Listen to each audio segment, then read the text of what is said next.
We're in Denver with Private Lessons member Nancy Harris. How are you, Nancy? I'm good, thanks. Yeah. Great to see you. It's your hometown here.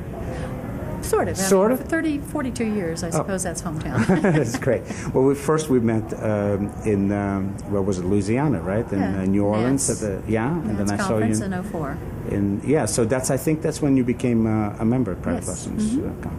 So I'm glad that I'm now in your neck of the woods and I'm talking with you. So you're a private voice teacher, and you're a performer.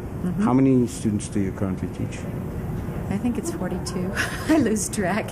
I just got 5 more new students in the last couple of weeks, so I haven't kept track of what it is. But it's someplace between 38 and 42 most Now, of the that's all in addition to your performing career. So I know that after this interview, you're going to have to run to do a show. I have to run to Fiddler, Fiddler, what is the part that you're doing? I'm playing Grandma Seidel and also Shandel, who is Muttle, the tailor's mother.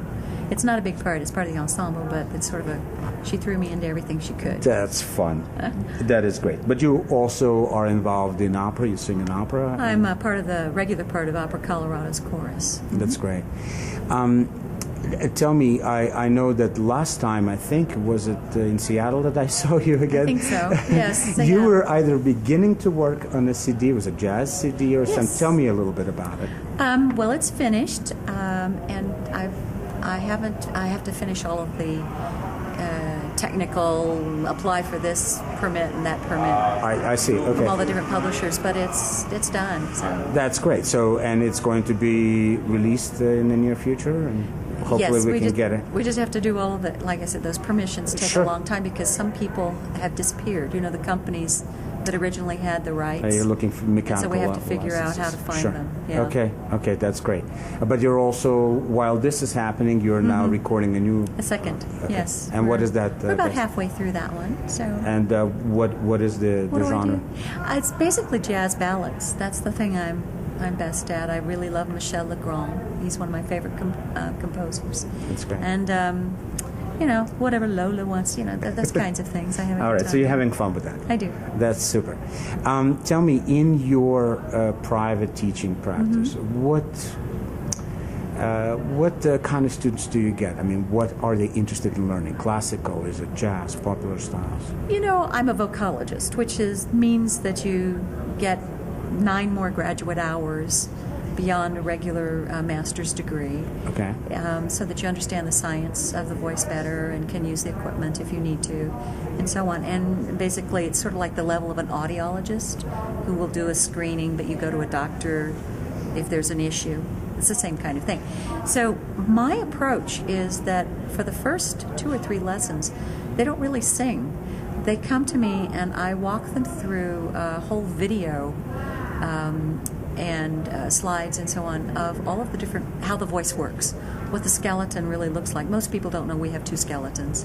The vocal folds moving, what sick folds look like, why we want to breathe a certain way. So you work on the understanding of the instrument. It's all about understanding the body. I also taught yoga for 10 years, and so I incorporate a lot of relaxation techniques and so on. And so the most common thing about my students that people say on all of their awards that they get is big, free voice. Free is the big word, and that's my main concern. I frankly don't care what people do with the genre that they pick afterwards, as long as they're not going to hurt themselves. So I walk them through all of this. I explain to them that that's why we teach legitimate voice first, and then we go into the CCM, the contemporary commercial music. So they can go into jazz, they can go into Broadway, they can go into gospel, they can go into country if they want, and things like that. That's great. So all of this is applicable to any genre? Any genre, because I work with the voice. Exactly. And there are a lot of people who do literature. I know literature, but that's not the thing I teach. I teach voice. So you take all the basics and then they can move into it. Yeah. This is fascinating stuff. It's really great. It's fun to do. It is. I love it. And you want to know who came to me? Everybody. I have children who are 9 years of age. I have people who are in their 70s, and it doesn't matter to me because really it's the same thing for everybody. Sometimes the younger kids are easier to teach because they haven't got a lot of bad habits. Older people come to me because they want to get rid of their bad habits and they know something's wrong. I have grad students come to me and say, why wasn't I taught this? I said, well, then you may have been, but in a different way, or maybe your teacher you had didn't have this background. I don't know, but it's important stuff. Interesting. I am so glad that we had a chance to meet today. Thank you so much for your time. I know you have to run. Yes. Grandma title, did you say? Grandma title. That is so much fun, isn't Yes, it is. It's a lot of fun. The dream sequence, isn't it? Yes, the intro to the dream sequence. I love It's a lot that. of fun, so we're doing that. It is great to see you. Thank you. Good to see you too, Kenny. Thanks.